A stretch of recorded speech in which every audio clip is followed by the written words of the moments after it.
내 이름은 김유진이었다. 고등학교 졸업 20주년 동창회에 참석하기 위해 평범한 네이비색 드레스를 입고 행사장에 들어선 지 겨우 5분 만에 나는 그들의 눈에 내가 여전히 아무것도 아닌 존재로 남아있다는 것을 깨달았다.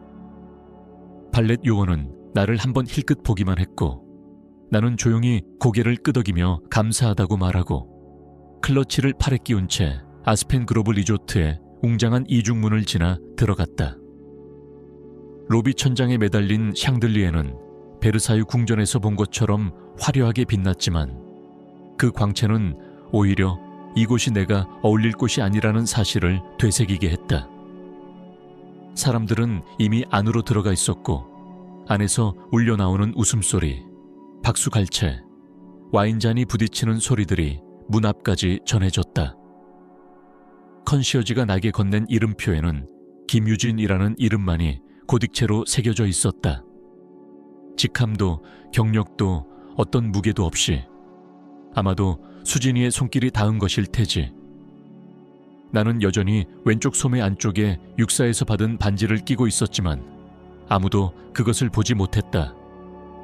사실 그건 나의 의도이기도 했다.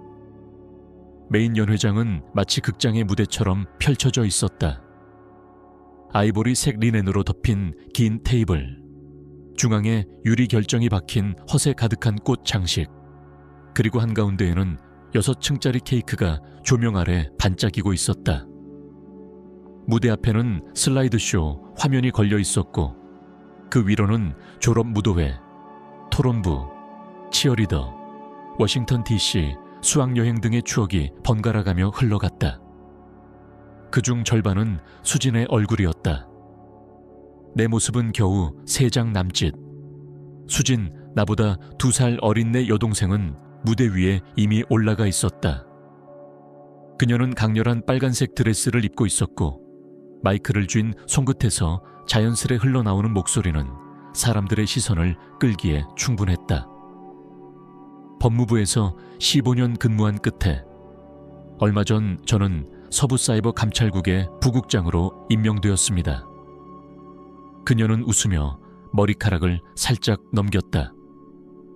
하지만 저는 절대 잊지 않아요. 바로 여기 정명여고에서 시작됐다는 걸요.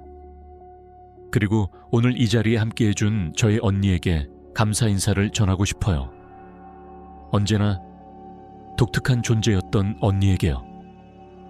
사람들은 웃었지만 그 웃음엔 확신이 없었다. 칭찬인지 아닌지 판단하지 못한 채 어색하게 흘러나온 반응. 나는 미동도 하지 않았다. 그것이야말로 수진의 특기였다. 칭찬이라는 무기를 능숙하게 휘두르는 재능. 내 이름은 14번 테이블에 적혀 있었다. 뷔페 테이블 옆 출구 가까운 자리. 앞자리에 앉은 동창들의 이름표는 금박으로 장식되어 있었고 박 박사, 왕 대표, 강 의원, 그리고 김수진 부국장 같은 타이틀이 번쩍였다. 내가 앉은 테이블엔 중심 장식도 없었고 공용 접시에 올려진 반쯤 먹다 남은 새우 칵테일뿐이었다. 멀리서 재현이 나를 발견했다. 그는 예전과 다름없었다. 키가 크고 늘 자신감 넘치는 표정. 와인을 들고 완벽한 정장을 입고 다가왔다.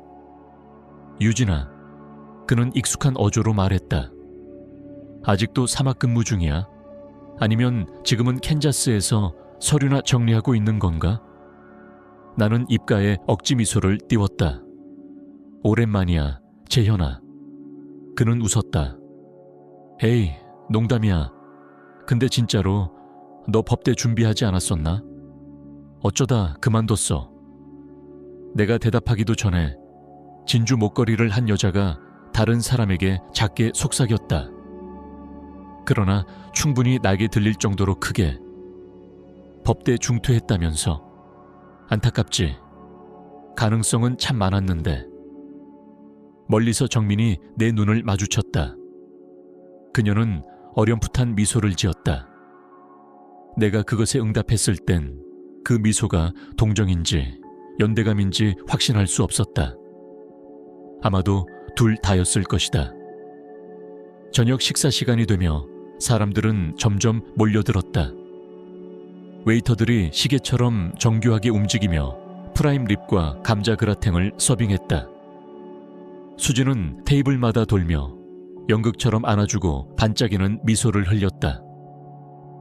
유진아, 그녀는 외쳤다. 와줘서 기뻐. 이 드레스 네이비색이라 그런가? 너인 줄 몰랐네. 그냥 드레스일 뿐이야. 내가 말했다. 그래, 넌 항상 실용적이었지. 그녀는 고개를 살짝 기울였다. 우리 진짜로 한번 이야기 좀 해야 해. 너한텐 정말 많은 이야기들이 있을 테니까. 조용한 이야기들 뿐이야. 내가 대답했다. 재현이 다시 나타났다. 이번엔 2명의 동창들과 함께.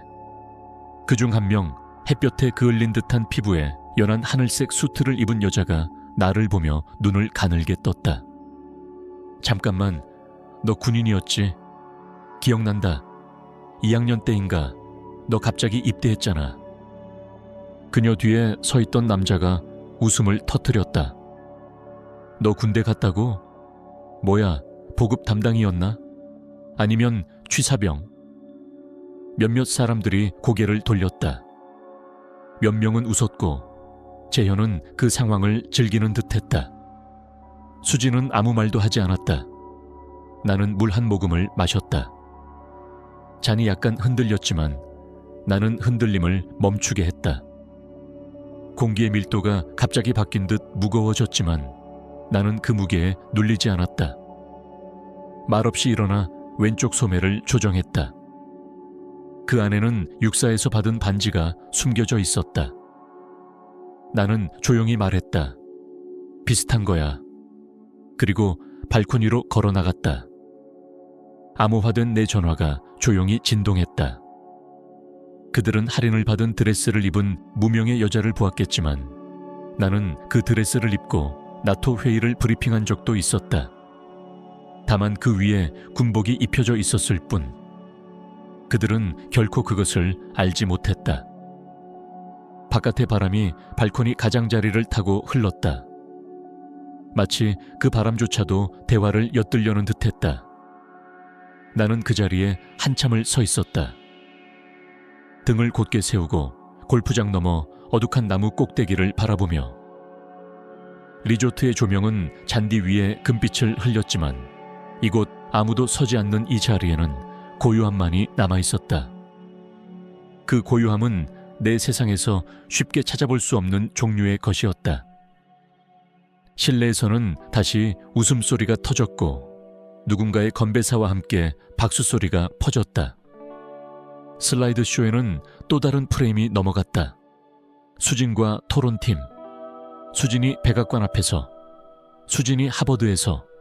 그때였다. 문 뒤에서 바람을 가르며 문이 열리는 소리가 들렸다. 재현이었다. 벌써 스카치 한 잔은 비운 듯한 얼굴, 눈빛은 익숙한 회색빛. 여기 있었구나. 그는 말했다. 넌 항상 이런 변두리에 서 있길 좋아했지. 나는 아무 말도 하지 않았다. 그는 발코니 난간에 기댔다. 너무 가까웠다. 기억나? 그가 입을 열었다. 너 정말 대단했었잖아. 졸업생 대표 후보였고 토론부 천재, 하버드 법대에서 연락까지 왔었고. 근데 갑자기 사라졌지. 입대라니. 난 지금도 이해가 안 돼. 그의 웃음소리는 예전과 다름없었다. 날카롭고 오만하며 항상 자신이 한 수위라고 믿던 그 음색. 그때로 돌아가는 느낌이었다. 고3 겨울, 기숙사 복도. 아직 커피 냄새와 빨래, 비누 향이 공기 중에 감돌던 시절. 내가 육사 입학 허가를 받았다고 그에게 말했을 때. 장난이지? 그는 턱을 굳히며 말했다. 군대라니, 그 모든 걸 다 버리고. 버리는 게 아니야. 내가 대답했다. 더 큰 걸 선택하는 거야. 그래, 더 크다고? 나보다? 그는 쏘아붙였다. 그리고는 아무 말 없이 걸어 나갔다. 작별 인사도 없이. 다시 연락도 없었다. 그는 그렇게 사라졌었다. 그리고 20년이 지난 지금 그는 다시 여기 있었다. 여전히 내가 한 선택을 이해하지 못한 채로. 나는 사라진 게 아니야, 재현아. 내가 말했다. 그냥 더 이상 설명하지 않기로 했을 뿐이야. 그는 헛웃음을 지었다. 넌 여전히 그런 식이지. 말처럼 쉬운 답은 안 주는군. 내가 돌아서려 하자 그는 조심스레 내 팔을 붙잡았다. 세게는 아니었지만 멈추게 할 정도로. 넌 정말 누군가가 될 수 있었어, 유진아. 나는 그의 눈을 바라봤다. 나 지금 누군가야. 단지 네가 알아보지 못하는 사람일 뿐. 그가 대답하기도 전에 문이 또 열렸다. 수진이었다. 재현아, 그녀는 소리쳤다. 그 특유의 가볍고 의도된 목소리. 누가 듣기를 바라는 말투였다. 황금 삼총사 사진 찍자고 하네. 옛날처럼. 그녀의 시선이 나를 향했고 입가에 미소가 퍼졌다. 어머, 유진. 아직도 있었네. 평소처럼 일찍 나간 줄 알았지. 재현은 조용히 내 팔에서 손을 뗐다. 수진은 다가와 재현의 팔을 당연하다는 듯 감싸 안았다. 언제나 그랬다는 듯 자연스럽게. 아, 그리고 말이야. 그녀는 재현의 옷깃에 없는 먼지를 털어내며 말했다. 다들 궁금해 하더라. 우리 반의 유일한 법무부 간부와 부동산 재벌이 요즘 무슨 일을 하는지. 내가 말했지. 둘이 아직 파워 커플의 왕좌를 놓고 경쟁 중이라고. 사람들은 웃었고 재현은 그 웃음이 불편한 듯 멋쩍게 고개를 숙였다. 수진의 눈빛은 빛났다. 그리고 나를 향해 쏘아붙였다. 그런데 유진, 요즘은 뭐해? 여전히 더운 곳에 있어. 이제는 전황이야. 내가 담담히 말했다. 어머, 그녀는 연민 섞인 말투로 답했다. 혹시 무직은 아니겠지? 난 잘 지내. 내가 대답했다. 그저 연단 뒤에서가 아니라는 것뿐이지. 늘 그렇듯 비밀스럽네.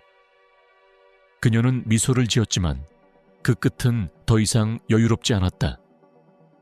그녀는 힐을 탁탁 밍이며 재현을 끌고 안으로 들어갔다. 그들의 모습이 사라질 때까지 나는 그 자리에 가만히 서 있었다. 바람이 손가락 사이로 흘러들며 조용히 귓가를 스쳤다. 실내에서 흘러나오는 재즈 음악, DJ의 아나운스, 그리고 또 다른 슬라이드. 사진 속 수진은 늘 무대 한가운데 있었다. 난 거기 없었다. 나는 조용히 연회장 안으로 다시 들어갔다. 이미 식사는 끝났고 사람들은 여기저기 흩어져 삼삼오오 이야기꽃을 피우고 있었다. 더 많은 와인이 잔에 채워졌고 혀는 풀려 있었다. 바 근처에서 정민이 혼자 와인을 들고 서 있었다. 나는 그녀 곁으로 다가갔다. 방금 그건 참 보기 힘들었네. 그녀가 낮은 목소리로 말했다. 나는 가볍게 웃었다. 어떤 부분? 그녀는 고개를 저으며 속삭이듯 대답했다. 모든 게 다. 그러고는 덧붙였다. 하지만 넌 여기 있는 누구보다 더 멋져 보여. 그들이 동의할지는 모르겠네. 상관없어. 진실은 다수결로 결정되는 게 아니잖아. 나는 그녀에게 고마움을 느꼈다. 그녀는 모든 것을 안다고 가장하지 않았고 침묵을 불편해하지도 않았다. 그저 지켜보며 말의 무게를 아는 사람이었다. 멀리서 수진은 재현에게 귓속말을 하며 웃고 있었다. 그녀는 내가 그 장면을 보는 걸 알면서도 시선을 피하지 않았다. 대신 그 특유의 완벽한 미소를 지으며 입꼬리를 올렸다. 정민이 물었다. 저 애 예전엔 너만 따라다니지 않았었어? 그랬지. 이제는 빛나는 방법을 배웠나 봐. 나는 조용히 대답했다. 그때 어깨에 조심스럽게 얹히는 손길. 돌아보니 역사 선생님이셨던 오 선생님이었다.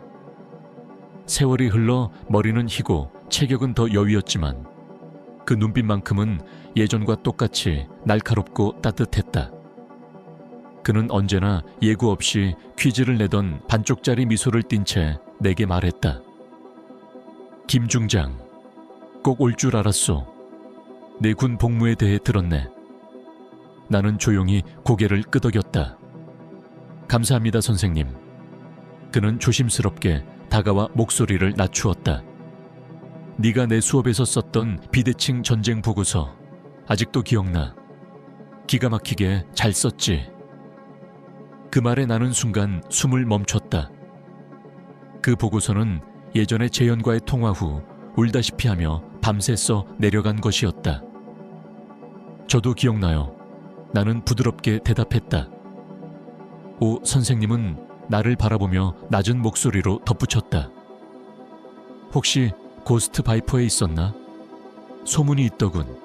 나는 말없이 그의 눈을 마주보았다. 그가 알지 못했던 내 세계의 조각들이 문득 떠올랐다. 그들은 내가 사라졌다고 생각했지만 사실 나는 단지 국가가 정한 침묵 속으로 들어간 것뿐이었다.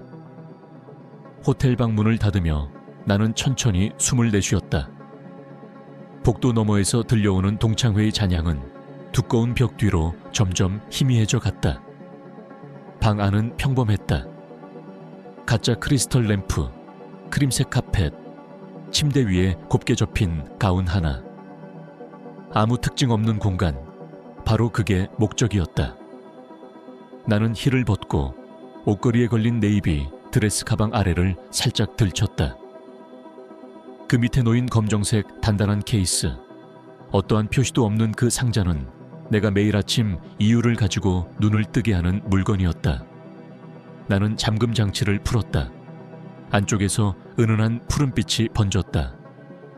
지문인식, 홍채 스캔, 음성 확인.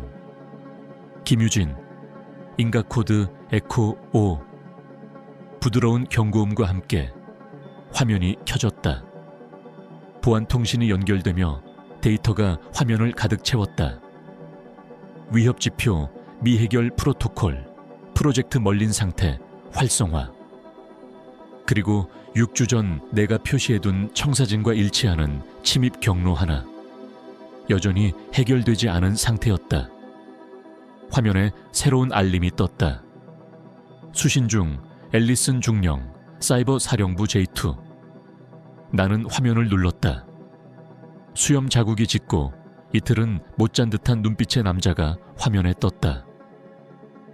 장군님, 그는 서론 없이 말했다. 방금 브리핑을 마쳤습니다. 상황이 변했습니다. 멀린 관련 가로채기 자료를 즉시 검토하셔야 합니다.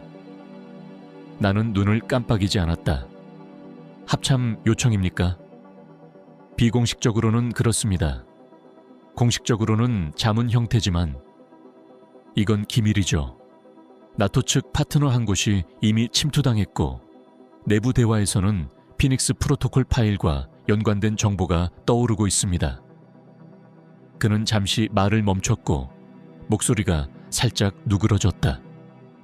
유진, 월요일까지 DC로 복귀해야 합니다. 나는 화면을 바라보았다.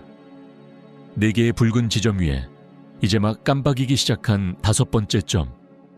아직은 못 떠나요. 알겠습니다. 하지만 더 악화되면 이미 진행 중이에요. 그가 반박하려는 눈빛을 보였지만 아무 말도 하지 않았다. 48시간 드리겠습니다. 그 안에 못 오시면 강제 귀환 절차로 갑니다. 그는 통화를 종료하며 인텔 요약 자료를 내 보안 클라우드에 전송한다고 말했다.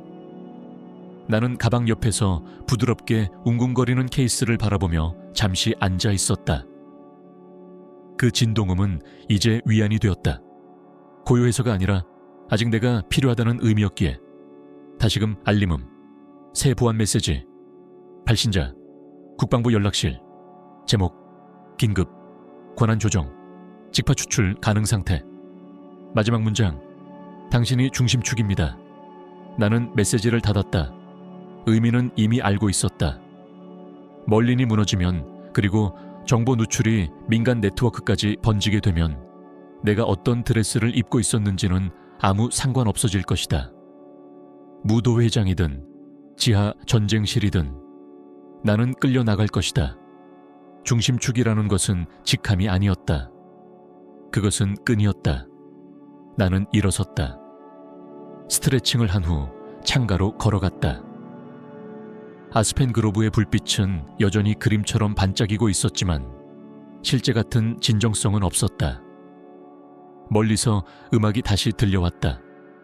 이번에는 재즈, 그리고 DJ의 목소리. 2003년 슬라이드쇼 다음 프레임입니다. 20년 전 나는 이들과 함께 강당에 앉아 졸업 연설을 듣고 있었다. 예의 바르게 박수쳤고 영감 사진을 위해 미소도 지었다. 그때는 몰랐다. 내 유산이 침묵이 될 줄은. 하지만 이제는 안다. 고요함은 때로 가장 날카로운 무기가 된다. 그 다음 날 밤 연회장의 천장은 수천 개의 유리 조각들로 반짝이며 금빛 조명을 쏟아내고 있었다. 정갈하게 차려진 테이블들과 샴페인 잔 위로 그 빛들이 흩어졌다. 방 안은 조심스레 연출된 향수와 계산된 성공으로 웅성거렸고 모두가 마치 지난 20년을 기다리기라도 한 듯 자기 역할을 수행하듯 행동하고 있었다. 2003년 졸업생들은 권력의 옷을 입고 익숙한 웃음과 과장된 칭찬 속에서 흘러가는 시간을 반복하고 있었다. 나는 여전히 뒤편에 앉아 있었다. 14번 테이블. 이번에는 벤처캐피털에 종사한다는 전직 수영부 동창 둘, 그리고 비벌리 힐스에서 뷰티 브랜드를 운영하는 여성 한 명과 함께였다. 그들은 내 이름을 기억하지 못했다. 가볍게 미소 지었고 곧 서로에게 돌아섰다. 나는 개의치 않았다. 어쩌면 이게 더 안전했다. 밴드의 연주가 잦아들었다. 마이크 앞에는 예전엔 졸업파티 DJ였던 이제는 머리가 벗겨진 사회자가 서 있었다. 그는 활짝 웃으며 선언했다. 자, 오늘 밤의 하이라이트입니다. 2003년 가장 뛰어난 동문상 수상자를 소개하겠습니다. 올해는 만장일치였어요. 똑똑하고 성공적이며 연방정부에서 떠오르는 별. 김수진 부국장님을 무대로 모십니다. 우레 같은 박수가 쏟아졌다. 수진은 무대로 올라갔다. 무대는 그녀를 위해 지어진 듯했다. 그녀의 진홍색 드레스는 조명을 완벽히 반사했고 그녀의 손에는 마이크가 쥐어졌다. 그녀는 호흡을 가다듬고 방 안의 모든 주목을 기다린 뒤 입을 열었다. 감사합니다. 이 상을 받게 되어 정말 영광이고 솔직히 말하면 약간 놀랍기도 하네요. 사실 저는 그저 제 일을 할 뿐이에요. 하지만 시간이 지나면 알게 되죠. 누가 올라서고 누가 이끌며 그리고 누가 단지 무대 밖에서 바라만 보는지를요. 예의 바른 웃음이 퍼졌다. 정확히 계산된 타이밍과 억양이었다. 그녀는 말을 이었다. 이 자리에 오기까지 수많은 멘토와 동료들, 법무부의 팀원들, 그리고 무엇보다 수능보다 야망을 격려해 주셨던 우리 고등학교 선생님들께 감사드립니다. 저는 늘 섬기는 자세를 존중하지만 진정한 변화는 이끄는 자리에서 시작된다고 믿어요. 또다시 박수.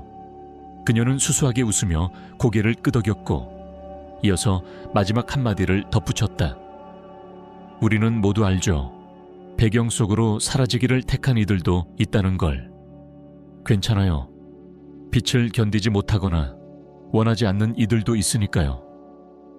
나는 움직이지 않았다. 얼굴에 아무런 흔들림도 없었다. 그러나 정민은 나를 바라보고 있었다. 동정이 아닌 확신에 찬 눈빛. 재현은 몇 테이블 앞에서 와인잔을 들고 일어서며 말했다. 수진에게 건배합시다. 우리 반의 아이언 레이디. 앞에서 이끄는 게 그림자 속에 숨는 것보다는 낫다는 증거죠. 설령 그게 네브래스카에 감자 껍질을 까는 일이더라도 말이죠. 방 안에는 웃음이 터졌다. 그 의미를 정확히 아는 이들은 적었지만 웃음의 리듬에 모두가 편승했다. 수진은 민망한 듯 고개를 숙였지만 그 미소는 아직도 여유로웠다. 정민은 박수를 치지 않았다. 나는 다시 그녀를 바라보았다. 그녀는 입술을 깨물고 있었고 그 눈빛은 차가울 만큼 진지했다. 나는 조용히 일어섰다. 아무도 눈치채지 못했다. 카펫 위로 내 힐은 소리 없이 미끄러졌고 나는 테이블 사이를 빠져나와 복도로 향했다. 뒤에서 재현의 목소리가 들려왔다. 유진아, 잠깐만. 그 뜻이 아니었어. 나는 걸음을 멈추지 않았다. 들을 말은 더 없었다. 복도는 차가웠고 조명이 덜 밝았다. 그곳은 기대도 연출된 기억도 덜한 공간이었다. 벽에 걸린 사진들, 졸업 파티, 연극 공연, 시상식의 장면들을 지나치며 나는 조용히 벽장으로 이어지는 복도를 따라갔다. 밖은 조용했고 밤은 내게 갑옷처럼 감겼다. 아스펜 그로브 위의 하늘은 벨벳처럼 검고 별들이 드문드문 박혀 있었다. 나는 숨을 들이켰다. 아주 오래간만에 제대로 쉬는 숨이었다. 바로 그때 내 암호화된 전화가 클러치 안에서 울렸다. 추출 승인, 헬리패드 2타 6분. 그들은 내 삶이 아무것도 아니었다고 생각했지만 그 순간 하늘이 흔들리기 시작했다. 잔디 가장자리, 요란한 조명과 현악 사중주의 선율을 지나 포토그래퍼들이 찍던 경계 바깥. 거기 밤의 기류가 바닥을 스치며 조용히 나를 감쌌다. 힐은 촉촉한 잔디에 살짝 박혔고 나는 고개를 들어 하늘을 바라보았다. 그 별들은 예전 모래색 밤들을 떠올리게 했다. 야전 지도에 달빛이 스며들던 순간들, 조용함이 멸시가 아닌 위협을 뜻하던 시절. 그때 바람이 방향을 틀었다.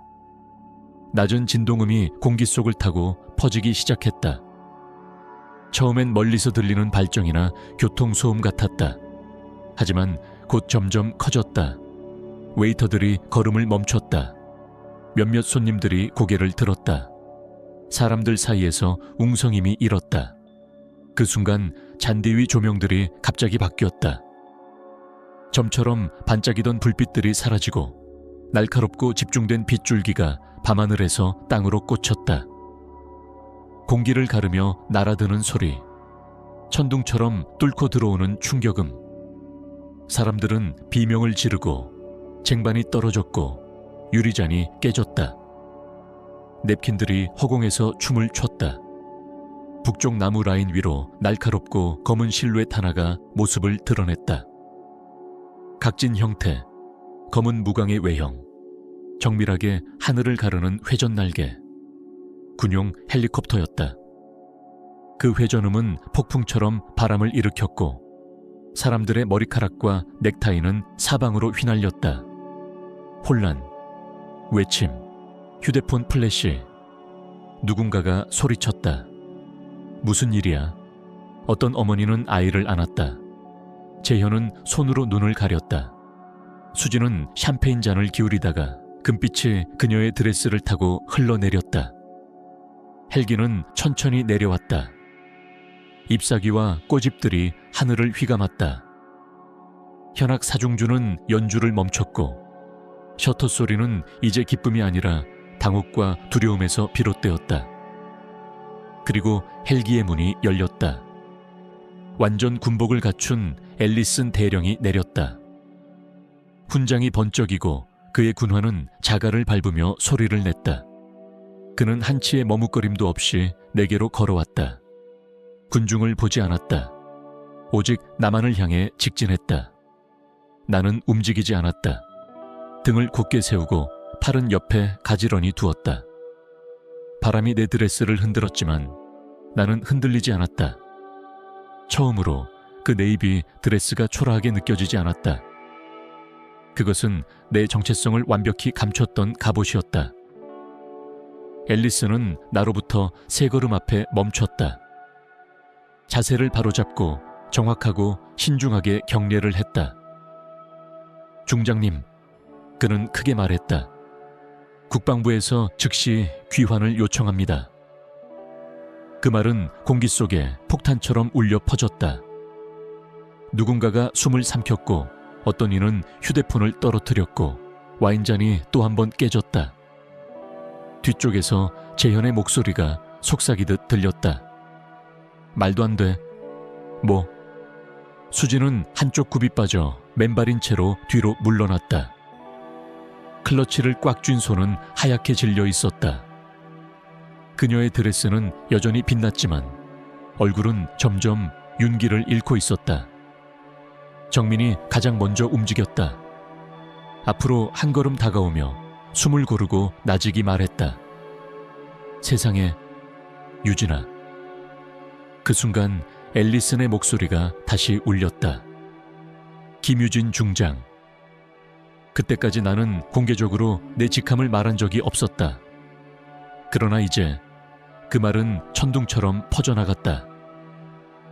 헬리콥터의 회전 날개가 마지막 진동을 땅에 전달하며 잦아들었다. 그러나 공기 속에는 여전히 그 여운이 남아있었다. 놀라움으로 굳어진 정적 속에서 나는 천천히 앨리슨이 건넨 검은 서류철을 받았다. 봉인된 커버, 금박으로 새겨진 엠블럼, 그리고 기밀, 즉시 열람이라는 문구. 그는 속삭이듯 낮은 목소리로 덧붙였다. 2시간 전 대상이 움직였습니다. 멀린 가로채기 분석, 지금 바로 판단이 필요합니다. 나는 짧게 고개를 끄덕였다. 사상자? 그가 대답했다. 아직은 없습니다. 하지만 오래 못 갑니다. 그의 말이 끝나기도 전에 수진의 목소리가 공기를 찢듯 터졌다. 잠깐만, 지금 뭐라고 한 거야? 그녀의 눈은 커다랗게 뜨였고 손에는 클러치가 여전히 움켜쥐어져 있었다. 그녀는 혼란에 빠진 군중을 밀치며 앞으로 나왔다. 유진, 너 지금 군인이야. 근데 나는 네가 네브래스카에서 감자 껍질이나 깎고 있는 줄 알았어. 나는 돌아서서 그녀를 바라보았다. 조용하고 침착하게 말했다. 그게 너희가 그렇게 믿고 싶었던 이야기였지. 그 순간 재현이 비틀거리며 다가왔다.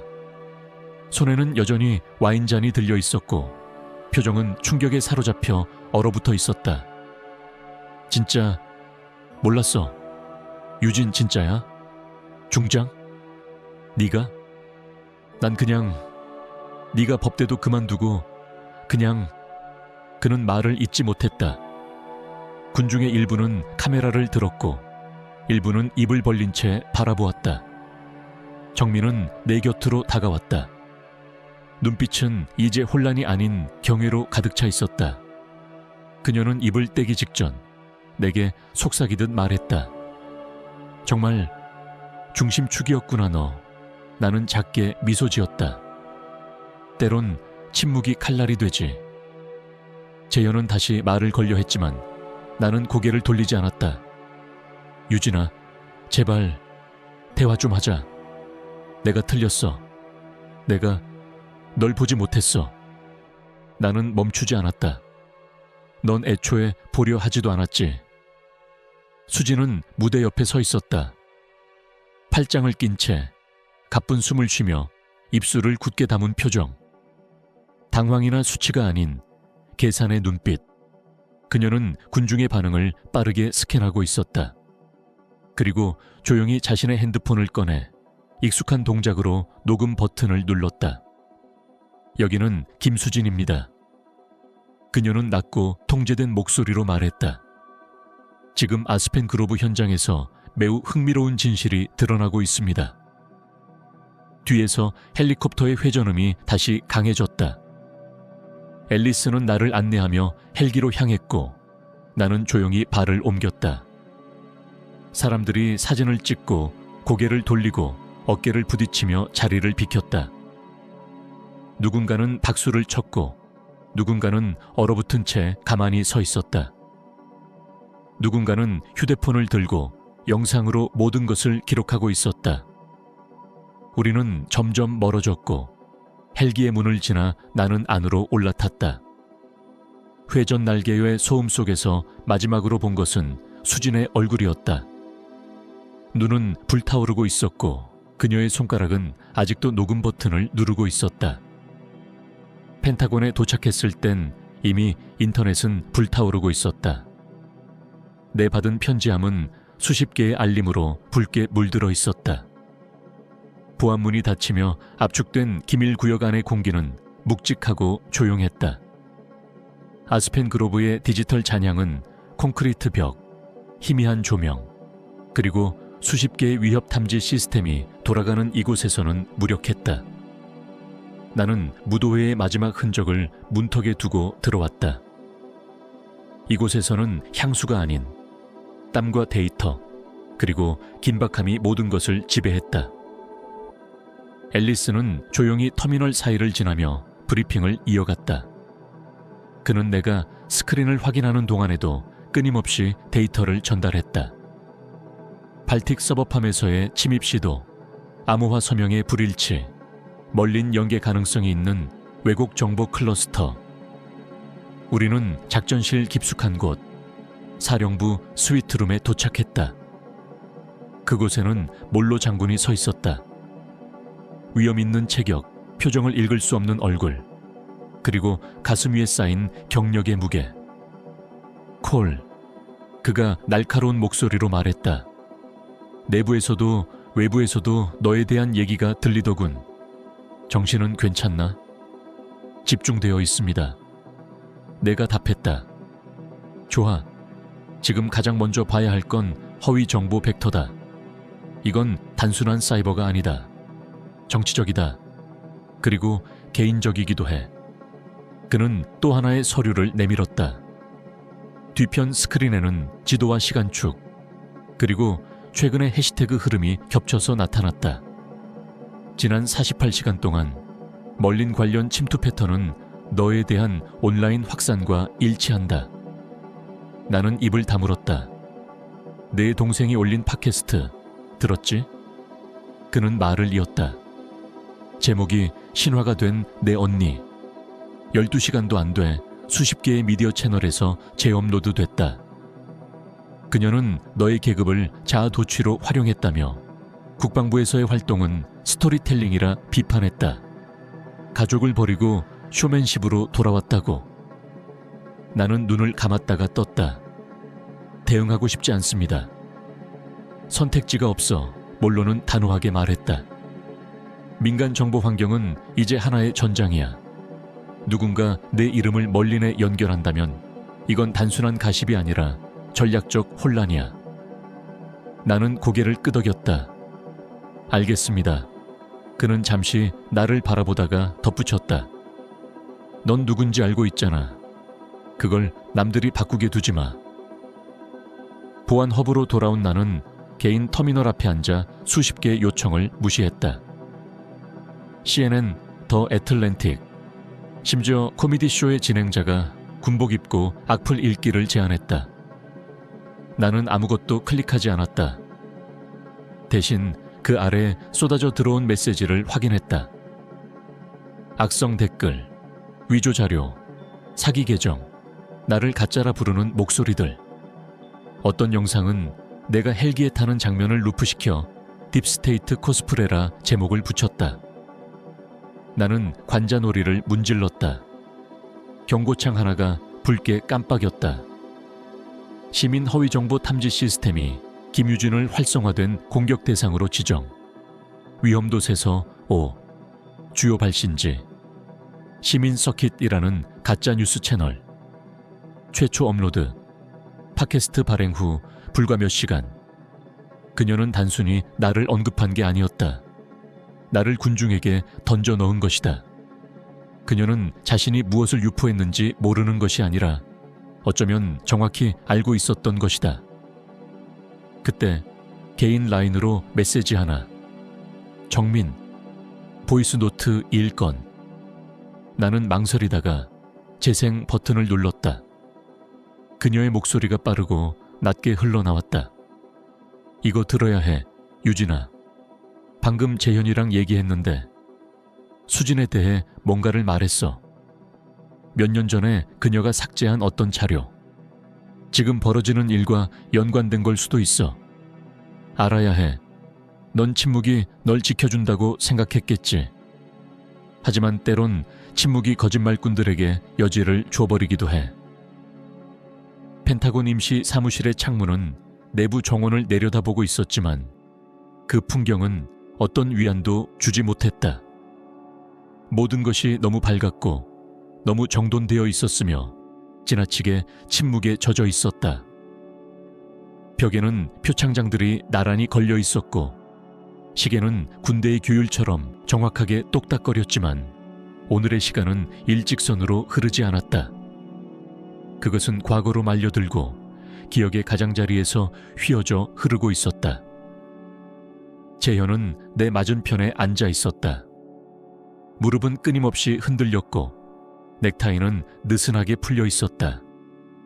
그의 표정은 지쳐 있었고 그의 눈빛은 무거운 고백을 앞두고 있는 사람처럼 불안정했다.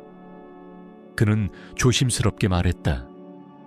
그때 말했어야 했는데 수진이 네가 졸업자 명단에서 이름을 빼달라고 학교에 요청했다고 하더라고. 네가 원치 않았다는 식으로. 난 의심도 안 했어. 나는 천천히 고개를 들었다. 이상하다고는 생각 안 했어? 그는 멈칫했다. 했지. 근데 수진은 언제나 확신에 차 있었잖아. 너무 자연스럽고 너무 설득력 있었어. 심지어 관련된 이메일까지 보여줬어. 학교 이사회에 보낸 거라면서. 네가 아이비리그에서 이탈했고 졸업자 명단에 있으면 이야기 흐름이 혼란스러울 수 있다고. 이야기의 흐름. 나는 말맛을 씹듯 그 단어를 되뇌었다. 유리처럼 깨지는 기분이었다. 그는 고개를 숙였다. 그 이메일에 난 아무 답도 안 했어. 막지도 않았고 그냥 흘려보냈어. 나는 천천히 자리에서 일어났다. 뒤편의 금속 서랍 위에 손을 얹고 몸을 지탱했다. 가슴 안에서 무언가가 으스러지고 있었지만 훈련은 감정을 덮는 법을 가르쳤다. 방역은 언제나 침착함 속에서 시작되어야 한다. 그 애는 날 지운 거야. 나는 낮게 말했다. 단순히 저녁 식사 초대에서 빠뜨린 게 아니라 역사에서 날 없앤 거지. 재현은 더 이상 아무 말도 하지 못했다. 그때 문이 노크도 없이 열렸다. 정민이 들어왔다. 손에는 두 손으로 꼭 쥔 서류철. 무언가 신성한 것을 들고 있는 듯한 자세였다. 찾았어. 그녀가 말했다.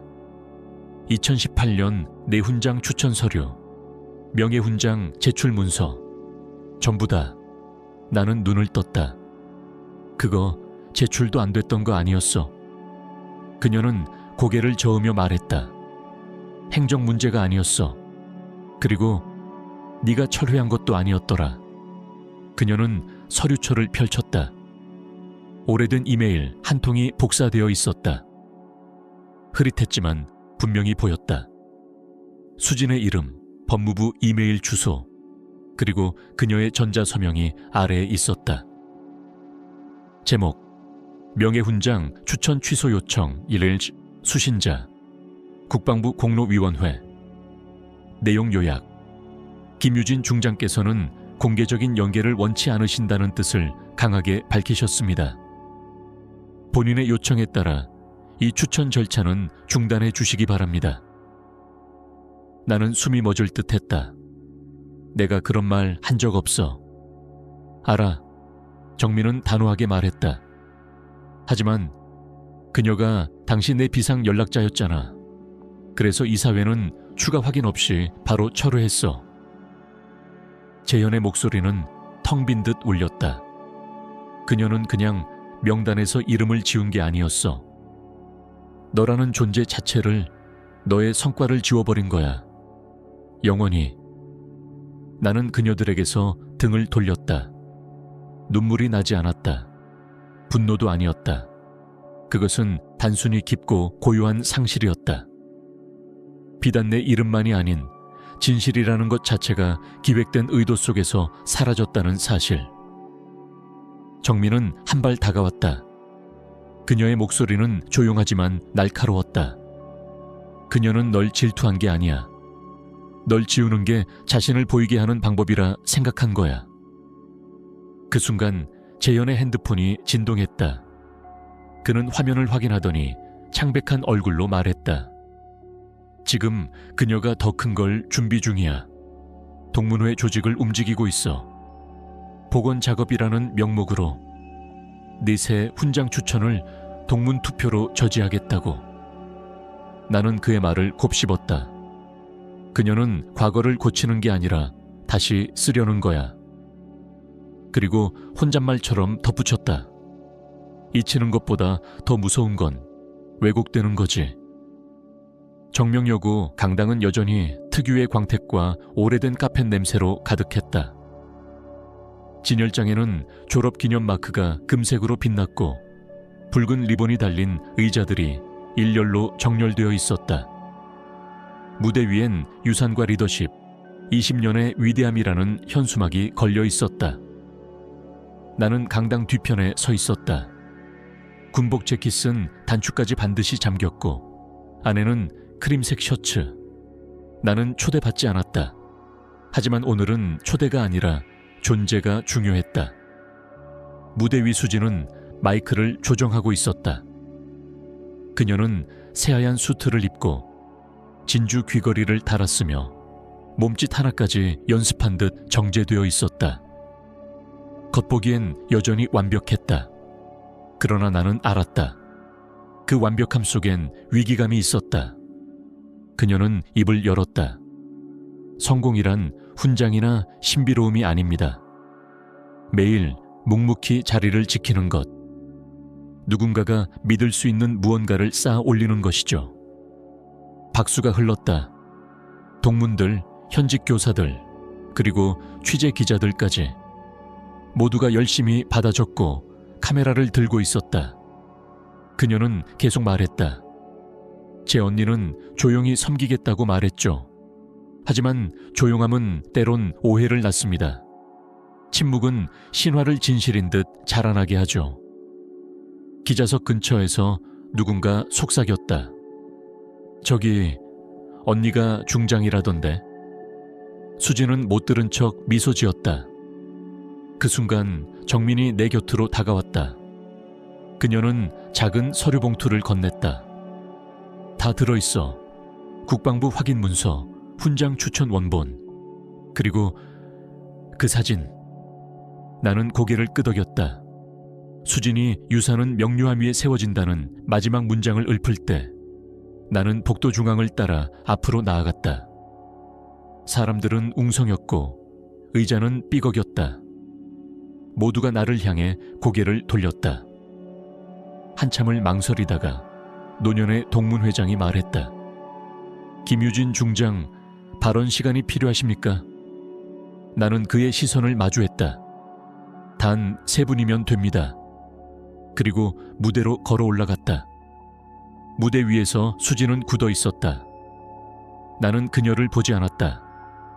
마이크 앞으로 천천히 걸어갔다. 강당 안의 모든 시선이 나에게 쏠렸고 모두 숨을 죽인 채 기다리고 있었다.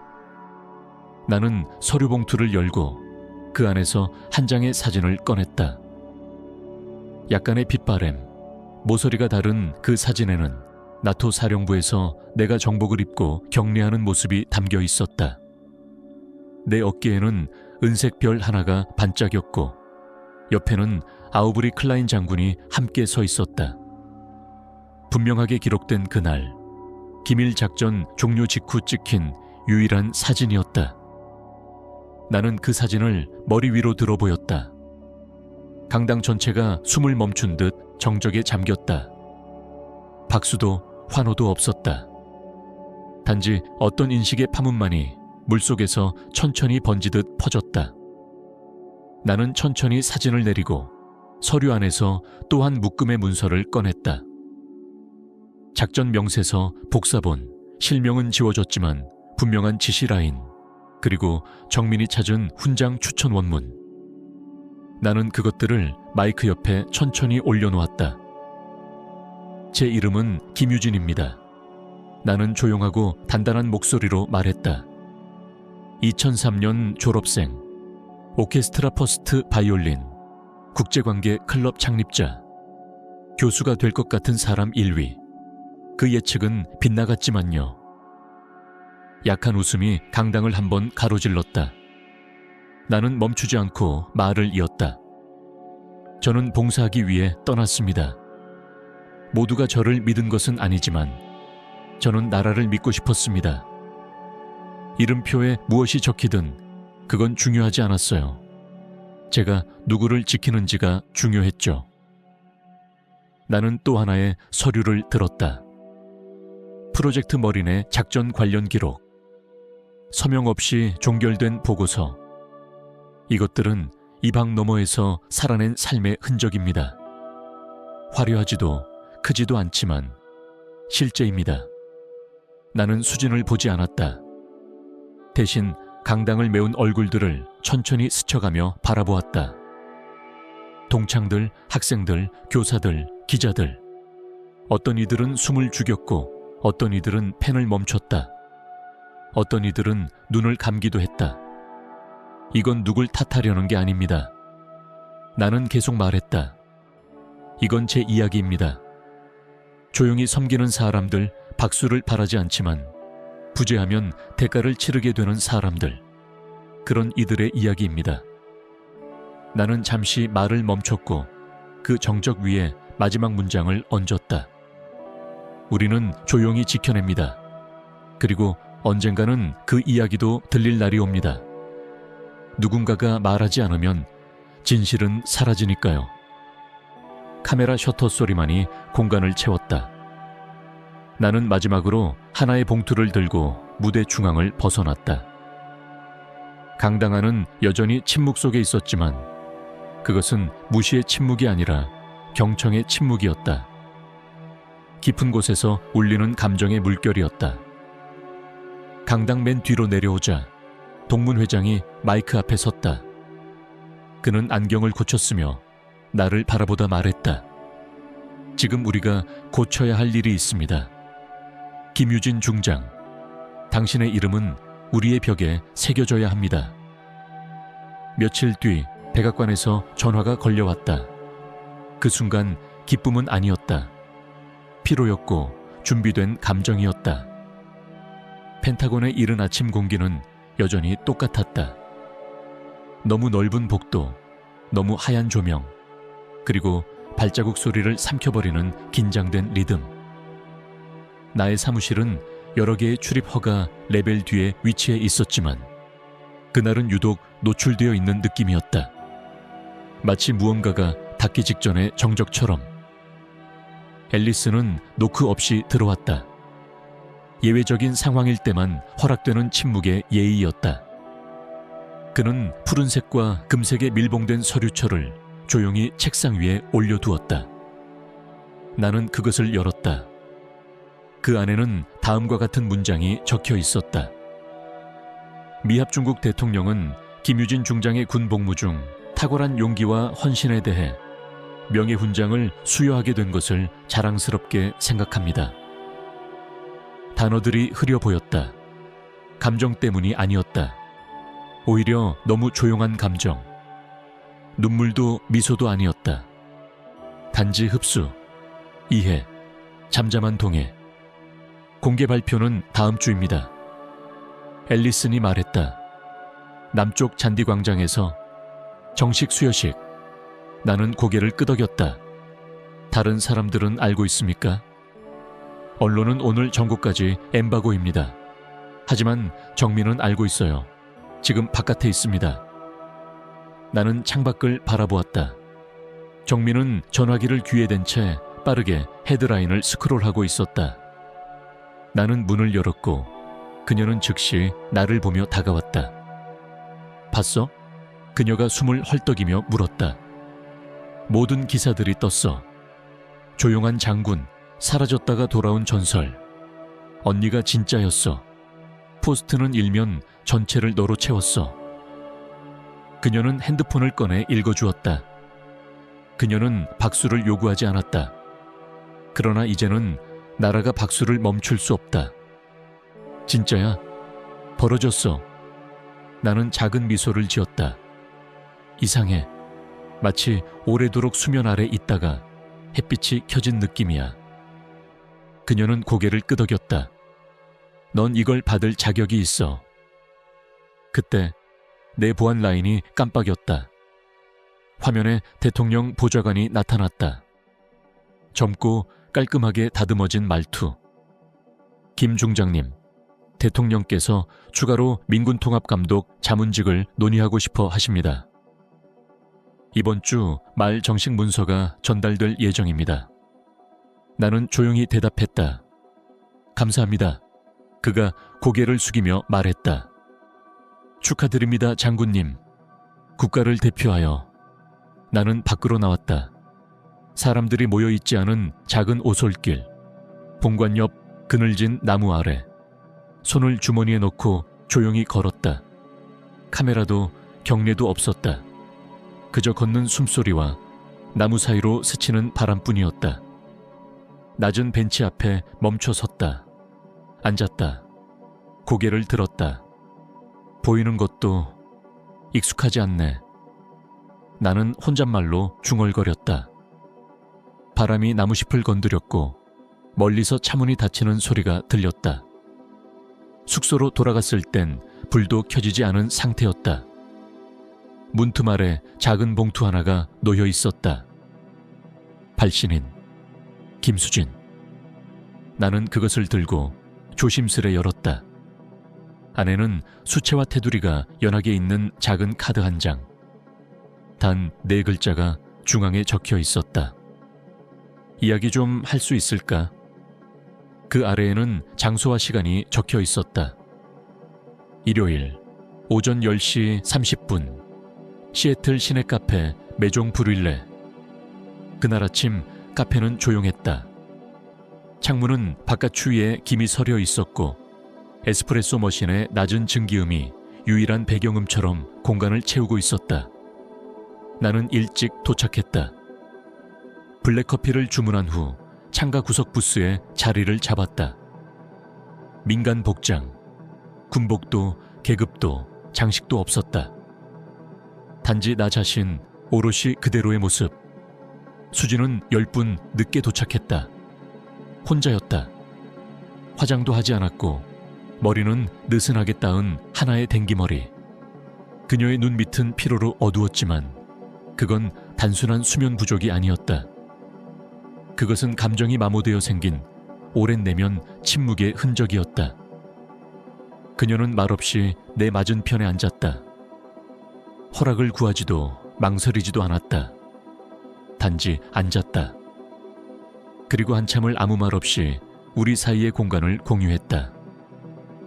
찻잔 부딪히는 소리, 의자 끄는 소리, 바리스타가 주문을 부르는 목소리만이 그 틈을 메웠다.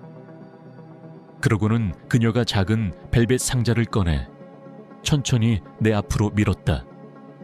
나는 조심스럽게 열었다. 그 안에는 오래된 사진 한 장. 모서리는 닳았고 색은 약간 바랬다. 군복 무늬에 할로윈 코스튬을 입은 두 여자아이. 아마도 8살과 11살쯤. 둘 다 경례를 하고 있었고 한 아이는 활짝 웃고 있었고 다른 하나는 놀라울 만큼 진지한 얼굴로 카메라를 응시하고 있었다. 이걸 가지고 있었네. 내가 낮게 말했다.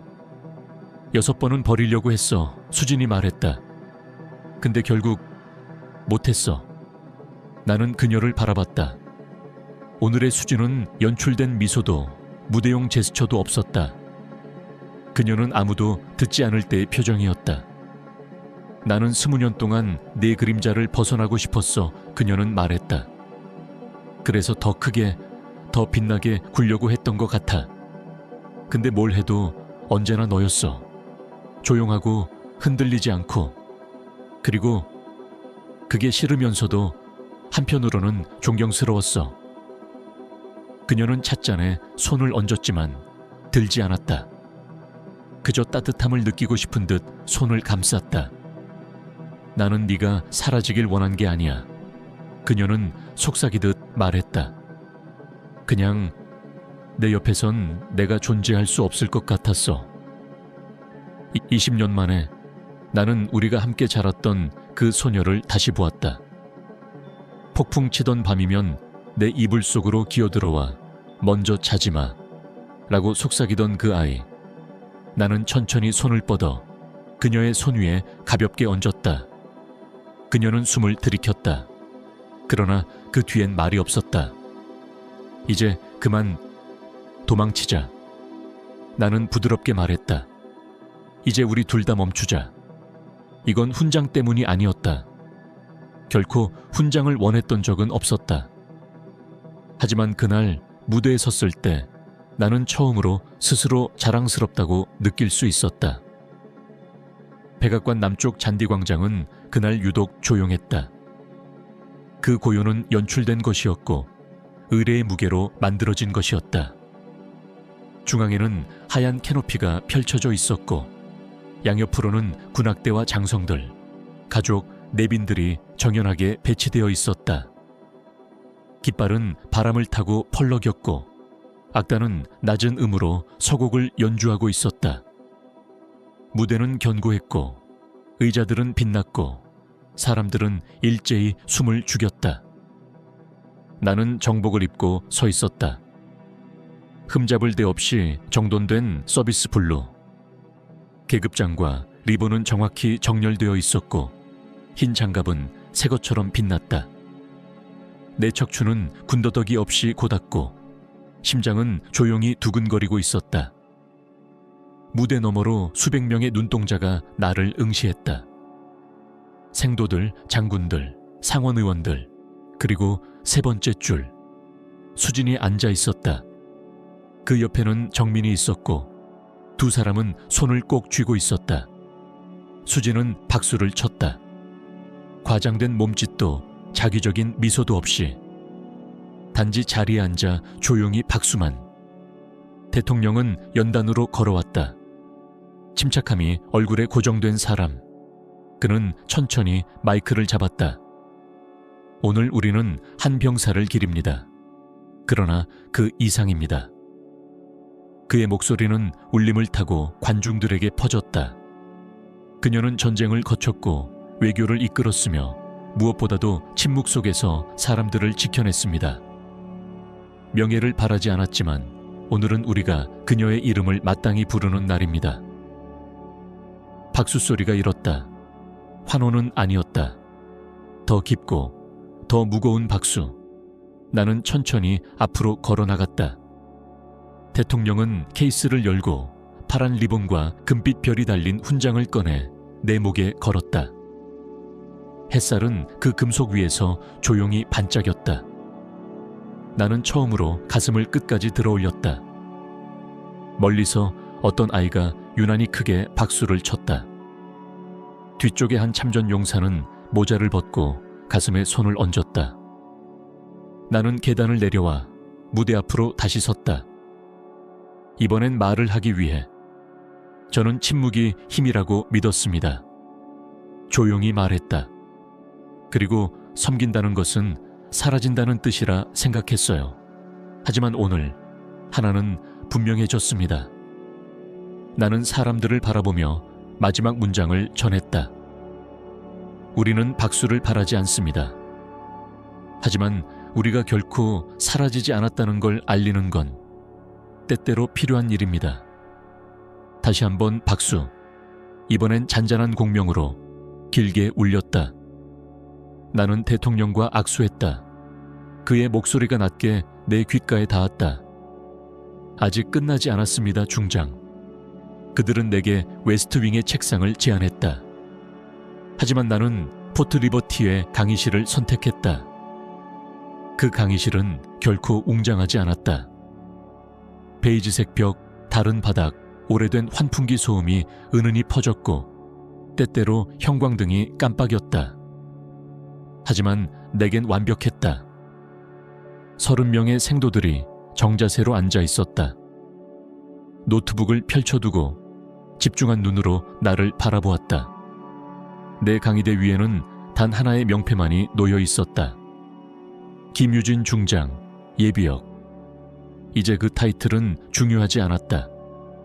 나는 증명하러 온 게 아니라 전하러 온 것이었다. 그날의 주제는 비대칭 환경 속 윤리적 리더십이었다.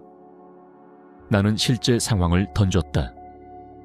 아무도 지켜보지 않는 상황에서 어떻게 행동할 것인가? 규칙이 흐릿할 때 당신의 나침반은 무엇이 될 것인가? 죽은 개가 선명한 한 생도가 손을 들었다.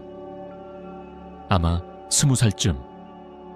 장군님, 시스템이 당신을 배신할 땐 어떻게 하시겠습니까? 나는 그녀를 똑바로 바라보았다. 그래도 이끕니다. 짧고 분명하게 말했다. 그리고 모든 걸 기록하세요. 일부 생도들은 조용히 웃었지만 그 웃음엔 이해가 담겨 있었다. 그들은 단순히 교과서를 배워온 것이 아니었다. 진짜 세계, 압박과 침묵, 책임이 동시에 쏟아지는 세계에 대비하고 있었다. 나는 그들 속에서 옛날의 나를 보았다. 그리고 속으로 바랐다. 그들의 길이 내 것보다 덜 험난하길.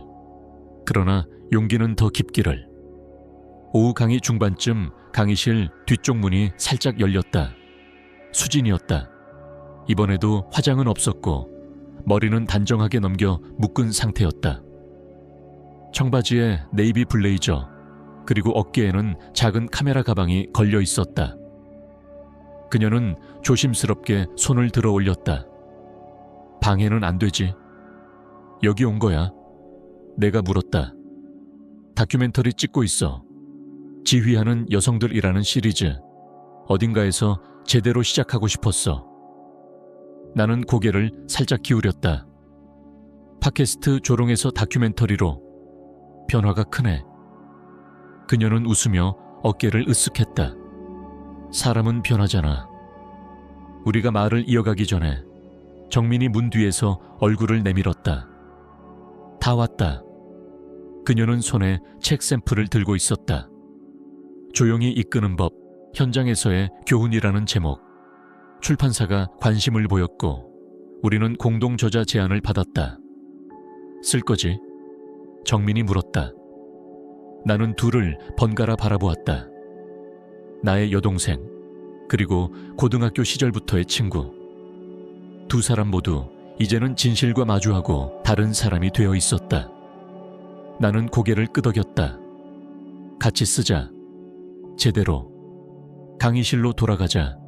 생도들이 앞쪽에 모여 있었다. 누군가는 커다란 포스터 보드를 들고 있었다. 색연필로 그린 장군의 모습. 중간에는 내 얼굴이 절반은 빛, 절반은 그림자로 채워져 있었다. 위쪽엔 크게 쓰여 있었다. 우리의 장군. 나는 목이 살짝 메었지만 감정을 억눌렀다. 고맙다. 나는 말했다. 그리고 자세를 고쳐잡고 다시 앞에 섰다. 지휘란 나는 말했다. 소리를 높이는 게 아닙니다. 가장 힘들 때 그 자리에 서는 겁니다. 학생들은 고개를 끄덕였고 어떤 이는 조용히 펜을 들어 적기 시작했다. 자세가 조금 더 곧아졌다. 강의가 끝나고 나는 책상으로 돌아왔다. 내 서류 가방 속에 보안 태블릿이 붉은 불빛 하나를 깜빡이고 있었다. 태블릿을 열자 메시지가 떴다. 발신. 고스트 바이퍼 작전실. 주제. 긴급 감시 요청. 사이버 대응. 태스크포스 배치 요청. 보안 등급. 코드 블랙. 상태. 활동 재개 필요. 나는 화면을 바라보며 숨을 고르듯 한번 들이쉬었다. 심장은 조용히 고동쳤고 손끝은 침착했다. 세상이 생각한 것처럼 나는 사라진 것이 아니었다. 그저 그들이 볼 수 없는 곳에서 내 역할을 다하고 있었을 뿐이다. 그날 오후 나는 학교 본관 옆 복도로 향했다. 은은한 니스 향과 인쇄물 냄새가 섞인 그 복도는 여전히 옛 모습을 간직하고 있었다. 벽면에는 황동 명패가 일렬로 박혀 있었고 졸업생들의 흑백 사진이 액자 안에서 미소 짓고 있었다. 나는 복도의 끝에 서 있었다. 오늘은 무대도 연설도 없었다. 단지 소수의 학생들, 교직원, 몇몇 동문들이 고요히 그 자리에 있었다. 무대 옆에서 수진이 한 장의 종이를 들고 있었다. 손은 살짝 떨렸지만 목소리는 분명했다. 그녀는 자신을 드러내지 않았습니다. 그녀가 읽기 시작했다. 그러나 우리는 이제 그녀를 봅니다. 계급 때문이 아니라 훈장 때문도 아니라 아무도 보지 않을 때에도 그 자리에 섰던 사람. 그 진심 때문에. 그녀는 한 박자 쉬었다. 그녀는 내 언니입니다. 그리고 이제는 제가 배워야 할 사람이기도 합니다. 수진은 조용히 내려왔다. 나는 고개를 끄덕였다. 정민도 옆에서 미소 지었다. 그녀의 손에는 우리가 쓴 책의 원고가 들려 있었다. 그리고 그 프로그램에는 우리가 함께 쓴 문장이 인쇄되어 있었다. 리더십은 박수에 울리지 않는다. 그것은 선택 속에서 울린다. 벽면의 커버가 조용히 걷혔다. 새겨진 이름 김유진. 2003 조용함 속의 진실. 훈장도 계급도 적히지 않았다. 단지 그것만으로 충분했다. 학생들이 조용히 사진을 찍고 있었고 교사 한 명이 마이크를 들고 짧은 말을 전했다. 진짜 힘이란 흔들리지 않는 것에서 나옵니다. 진짜 유산이란 드러나는 것이 아니라 오래 남는 것입니다. 나는 그 모든 말을 들으며 시선을 벽에서 조금 떨어진 생도 5명에게 두었다. 모두 단정히 정복을 입고 말없이 서 있었다. 그들의 눈동자 속엔 의심도 주저함도 없었다. 그들은 알고 있었다. 정민이 내 옆에 와 조용히 물었다. 기분이 어때? 나는 숨을 들이쉬었다. 깊지 않은 그러나 단단한 숨. 기억되는 게 중요한 게 아니야. 나는 말했다. 정말로 기억되어야 할 것들이 남는 게 중요하지. 그녀는 내 어깨에 손을 얹었다. 그 순간 복도 끝에서 작은 목소리가 들렸다. 저분 때문에 저희도 지원했어요. 나는 고개를 살짝 돌렸다. 가장 어린 생도 중 하나가 속삭이고 있었다.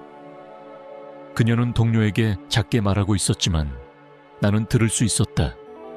나는 말하지 않았다. 대신 한 걸음 물러서며 학생들이 그 사진과 벽을 자유롭게 바라보도록 했다. 어떤 이름은 크게 외쳐지고 어떤 이름은 잊히지만 진짜 이야기들은 조용한 공간 안에 오래 남는다. 내 발자국 소리는 광택 있는 바닥에 흡수되어 갔다. 음악도 셔터 소리도 없었다. 단지 고요. 그리고 의미. 수년의 침묵. 지워짐. 그리고 조용한 품위 속에서 유진의 이름은 마침내 금속이 아닌 기억 속에 새겨졌다. 그들이 한때 보이지 않는 사람이라 비웃었던 여자는 이제 혼란과 허영의 시대 속에서 진실의 상징이 되었다. 그녀의 이야기는 우리에게 상기시킨다. 정의는 늦게 도착할 수 있지만 때로는 천둥처럼 명확하고 회피할 수 없게 울려 퍼진다는 것을. 침묵이 조용한 힘으로 맞서면 진실은 결국 어떤 거짓보다 더 크게 울린다. 그리고 때로는 단 한 명이 사라지지 않겠다고 결심하는 것만으로 한 세대의 길을 밝히게 된다.